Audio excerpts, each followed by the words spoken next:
Fala, galerinha do segundo ano, tudo bem com vocês? Espero que sim. Gente, hoje infelizmente eu não pude estar presente, né, de forma online, devido a motivos de força maior, mas eu vou deixar aqui esse vídeo para você acompanhar em sala de aula a correção das atividades que eu pedi, beleza? Lembrando que eu já fiz uma listinha, já pedi uma listinha dos alunos que fizeram e eu creio que vai dar tudo certo e você não vai ficar sem nota, ok? Então, bora correção? É isso aí, meu povo. Então, ó, eu pedi a página 18 e 19 e já vou aproveitar e fazer a correção de todas as outras atividades até a 22. Então, pega aí o lápis, pega a caneta, se você acertou, marca certinho, se você errou, corrige, refaça, porque vai ser importante para nossa prova, beleza? Página 17, né? Aliás, a questão 1, gente, tá na página 15, essa eu vou olhar quando eu voltar com as aulas no Zoom. Aí eu vou começar da questão 2. Leia as duas frases. Os seres vivos se modificam para se adaptar ao ambiente. Os indivíduos mais bem adaptados sobrevivem, reproduzem-se e, no decorrer das gerações, dão origem a novas espécies. Qual delas você associaria a Lamarck? E qual você associaria a Darwin? Bom, a primeira frase, tá? Ela está associada à lei do uso e desuso de Lamarck, que acreditava que quanto mais eles utilizavam determinada estrutura ou órgão, mais ele evoluía. E se não precisasse, não era utilizado, ele desapareceria, beleza? E a segunda, obviamente, é a proposta da seleção natural, feita aí por Darwin, beleza? Questão 3. Analisa as proposições a seguir sobre as ideias centrais do livro A Origem das Espécies, de Charles Darwin. Questão, afirmação 1, 2 e 3. Qual delas estão corretas? É apenas a número 1 e 2, ok? Questão 4. Segundo a teoria evolutiva de Darwin, as espécies evoluem a partir de outras espécies, por pequenas e sucessivas mudanças ocorridas ao longo de milhares de anos. Considerando a proposta da teoria de Darwin, é possível afirmar que, letra A, durante o processo de adaptação ao ambiente seco, os cactos com menos folhas levam mais vantagens, porque aí não queima folha, ele não morre por não conseguir fazer fotossíntese e continua suave na nave. Questão 5. Há mais de 2000 anos, os filósofos gregos, baseados em grandes números de semelhanças entre os seres vivos, consideravam a possibilidade de haver um ancestral comum entre eles.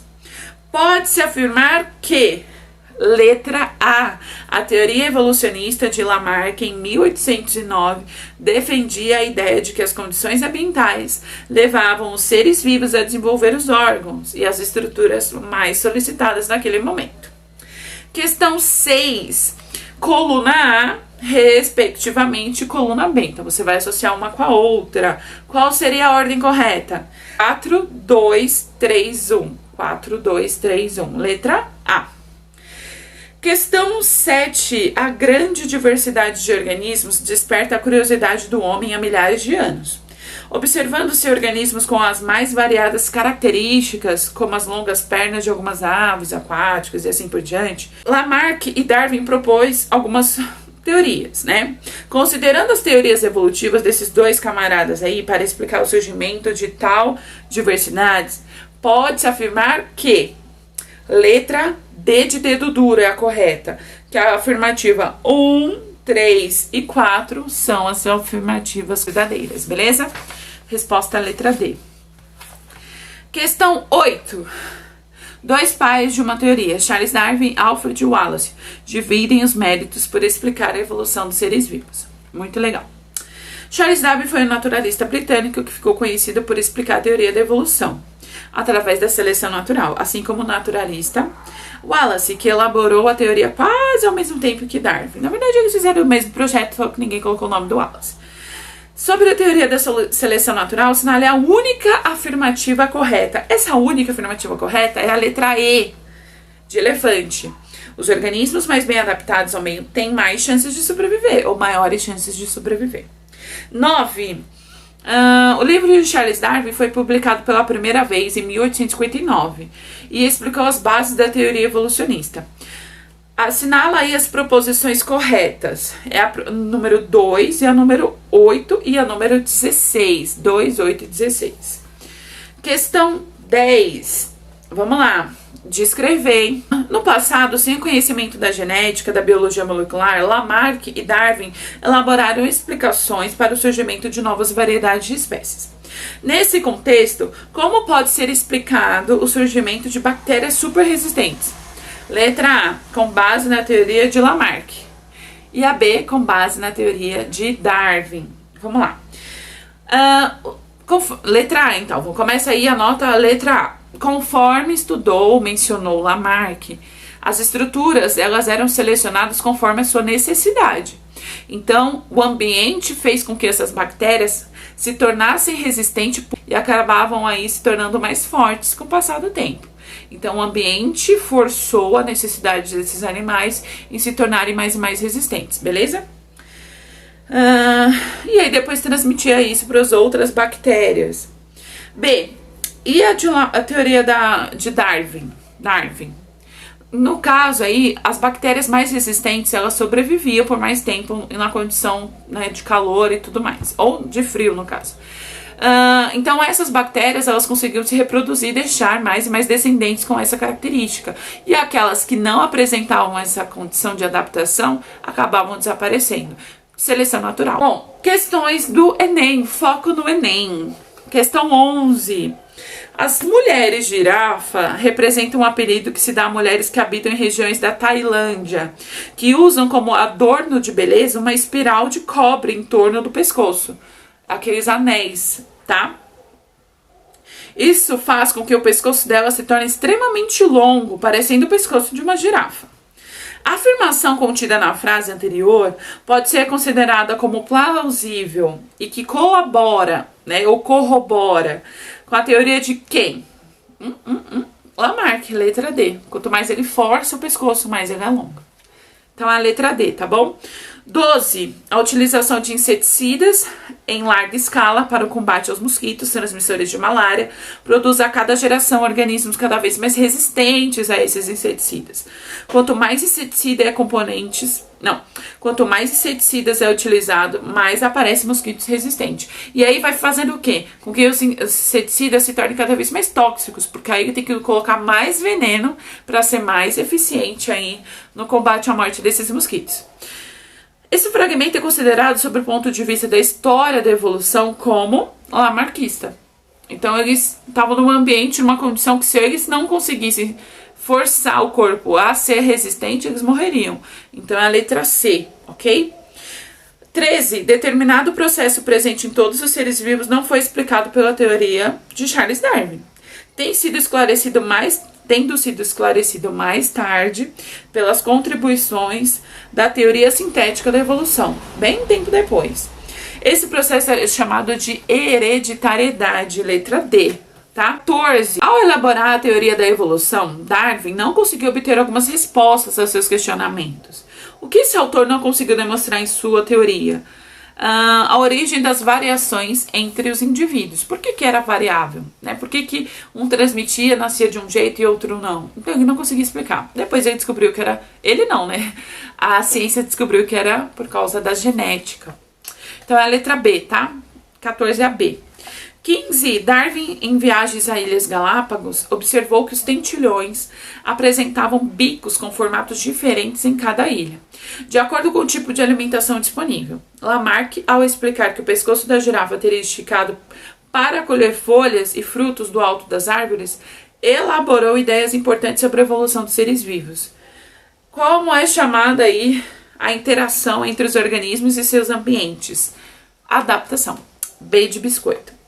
16. Darwin e Mendel viveram na mesma época, mas não se conheceram. No entanto, a compreensão atual da evolução deriva das teorias propostas por esses dois importantes pesquisadores. Sobre a teoria elementar da evolução, é correto afirmar que, letra D, características hereditárias que influenciam a capacidade de sobrevivência e reprodução promovem variação da espécie. Página 22, questão 17. O processo de evolução dos tentilhões estudados por Darwin deve-se à seleção de características favoráveis em virtude da competição por alimento. Então, quem conseguia, né, se alimentar melhor aí, ou tinha capacidade de quebrar a semente e outro não, era o vantajoso aí, conseguiria sobreviver mais. 18. Considerando a situação descrita sob o ponto de vista da hereditariedade da evolução biológica, o comportamento materno decorrente da ação das substâncias citadas é transmitido de geração a geração, letra A, tá? E a 19, a explicação darwinista para o fato de a cascavel estar ficando mais silenciosa é que as variedades mais silenciosas foram selecionadas positivamente. Se você ler o texto, você vai perceber que as cascavéis antigamente faziam mais barulhos e hoje elas não fazem tanto assim. A ideia é que quando elas fazem barulho, elas avisam as presas que elas estão presentes perto, né? E acabam afugentando, elas fogem. Então, elas estão se adaptando para fazer menos barulhos, para conseguir capturar mais alimento, tá? E é uma forma também de se defender, né? Vai que... Bom, gente, é isso. A gente se vê na próxima aula. Gente, eu quero falar com vocês, tá? Deixar um recadinho de novo. Eu deixei disponível uma plataforma chamada Edmodo, que lá ficam registrados todos os links das aulas semanais. Então, tem a primeira semana, que já foi, e essa segunda semana. Lá estão os links das aulas. Quando você precisa fazer o cadastro no site, tá em inglês, eu não entendo. Tem a opção do Google de você traduzir a página, ou lá embaixo de você mudar a linguagem do texto do site, ok? E na hora que você fizer o cadastro, depois você só procura a pasta da sua sala, da sua turma, e acessa os links dos vídeos. As nossas pós-aulas são terças e quintas. Tem gente que tá vendo o vídeo no domingo e tá colocando lá o nome no domingo. Eu não tenho aula com vocês dia de domingo. Então eu vou avisar mais uma vez. Quem não assistiu o vídeo e não marcar o nome lá nos comentários, eu não marco presença na pós-aula. Essa é a nossa forma. Eu fui instruída assim pela coordenação, ok? Se você tá vendo os vídeos só nos finais de semana, aí eu sinto muito. Eu vou ter que marcar falta assim que possível. Tenta acompanhar, gente, até porque nós temos... pós-aula, nós temos aula através do Zoom durante a semana. Se você não assiste os vídeos, como é que você vai entender o conteúdo que eu tô falando na quinta-feira? Aula do Zoom. Então, você precisa assistir o vídeo durante a semana, para quando eu estiver no Zoom com você, você conseguir tirar sua dúvida, você conseguir entender melhor a explicação, o conteúdo. Você já reparou que nos vídeos eu estou explicando e durante as aulas no Zoom eu vou corrigir, eu vou só dar uma breve introdução. Então, faça isso, acompanhe durante a semana. Se você está assistindo um vídeo sábado ou domingo e colocar o seu nome lá, é falta, ok? Então, eu espero que vocês tenham entendido. Primeiro, se cadastrar na plataforma para ter acesso aos links. Segundo, assistir o vídeo e comentar lá o seu nome para eu marcar presença, ok? Aviso dado. Muito obrigada a todos.